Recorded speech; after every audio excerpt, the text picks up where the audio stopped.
काही लोकांकडे 29 मार्चला तिथे काहीतरी अनधिकृत घर आहे किंवा ते जे बांधकाम आहे किंवा जे पण तिथे उभं राहिलेलं आहे ते अनधिकृत त्याच्याही लोकांना प्रॉब्लेम होऊ शकतो. तर आम्ही तिथे गेलो श्री शिवप्रतिष्ठान हिंदुस्थानच्या माध्यमातून आणि तिथे आम्ही समावेशा दिली करून तिथे अवैधरित्या चर्च बनवली तर समान प्रार्थनास्थळ. ही घटना आहे 29 मार्च. 29 मार्चला ही घटना घडली. आम्ही लगेच तिथून पोलीस प्रशासनाला रामना पोलीस स्टेशनला आम्ही सूचना दिली.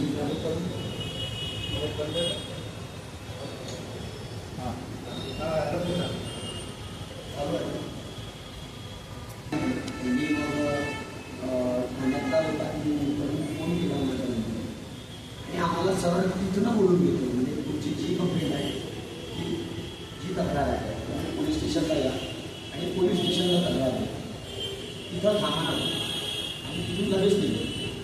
29 मार्चची गोष्ट.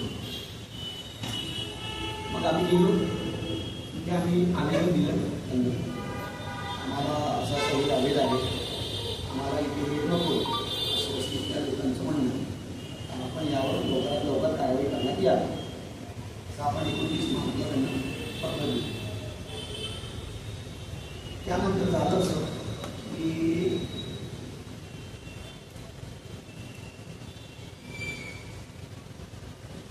2 तारखेला 5व्या महिन्यात त्या तक्रारीचं आम्हाला उत्तर आहे. पोलीस स्टेशन एक उत्तरपत्र आलं आणि दुसरं नोटीस आहे. चेतन तुरतच्या नावाने माझा सहकारी लायब्ररी याची प्रतिष्ठान याच्या नावाने एक नोटीस पाठवलं त्यांनी आणि एक उत्तरपत्र होतं. उत्तरपत्रामध्ये त्यांनी सांगितलं आम्हाला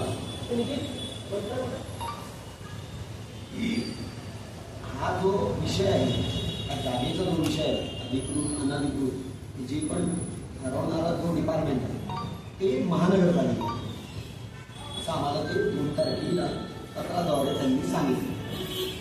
बरं ठीक आम्ही ते ॲक्सेप्ट केलं आणि आम्ही NMCला गेलो महानगरपालिकेला गेलो. तिथे आम्ही त्यांच्याशी चर्चा केली. ते साहेब म्हणून त्यांच्याशी चर्चा केली. विजय टोल सहाय्यक त्यांनी आम्हाला सांगितलं की आमचा विषय नाही INIDचा विषय. बघा पोलीस स्टेशनमधून प्रामाणिकपणे आम्ही तिथून निघालो. ना दंगा केला ना कोणाला मला मारहाण केली आणि तिथून पोलीसवाल्यांनी आम्हाला तिथून निघालो. सर पोलीस स्टेशनला गेलो. पोलीस स्टेशननी सांगितलं महानगरपालिकेचं महानगरपालिकेला गेलो. महानगरपालिकेने सांगितलं NIDला गेलो. NIDने सांगितलं की तुम्ही स्मार्ट सिटीला जा. बरं स्मार्ट सिटीला गेलो.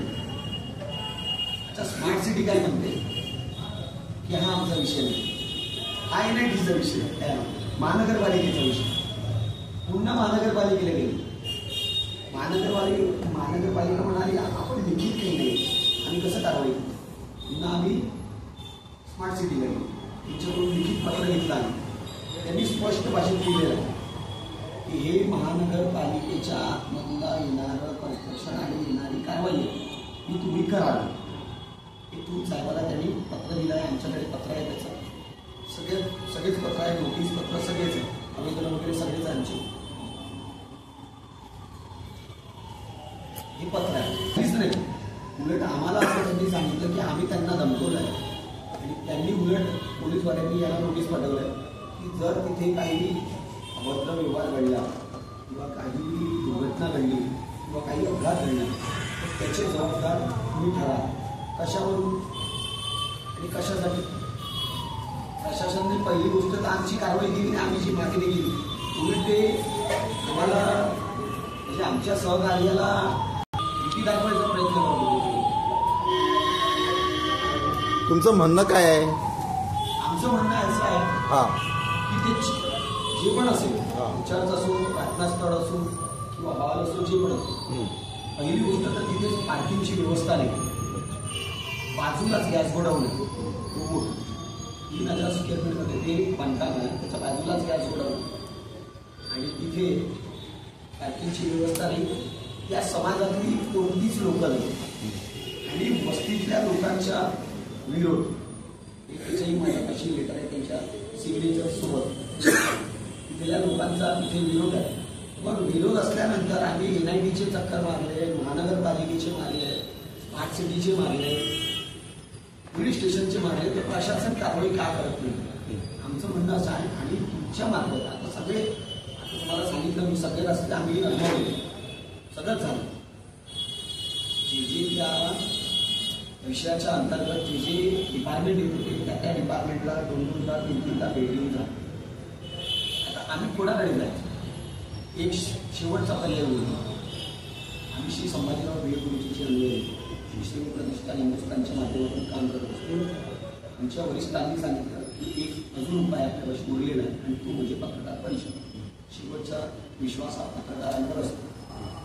त्याच्यामुळे तुम्ही एका पत्रकार परिषद घेऊन सगळ्या पत्रकारांना हा विषय मांड त्यांच्यासमोर एव्हिडन्ससोबत माझ्याकडे एव्हिडन्स आहे सगळे आणि मी 100% सांगू शकतो की तो अनधिकृत नाही.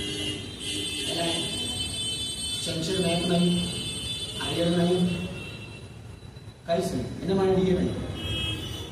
मग त्याला प्रशासनाने परमिशन दिल्याच कशी? त्याच्यानंतरची भूमिका काय आहे तुमची?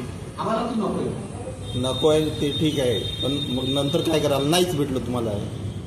येत्या काही दिवसात आम्हाला आंदोलन करायचं. हां ते सांगा. आज पण पत्रकार परिषद जर पाहून पण याच्यावर जर ऍक्शन नाही होत असेल यानंतर आम्ही एक तारीख डिसाईड करू. आज आम्ही नाही सांगू शकत तारीख, कारण आजच आमची दुर्गाजवळ होती त्याच्यामुळे.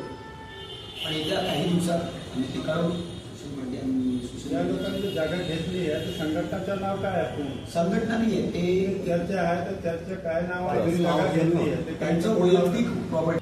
शालिनी प्रदीप मिसाळ वॉल म्हणून मला त्यांनी जागा दिली आहे त्यांना.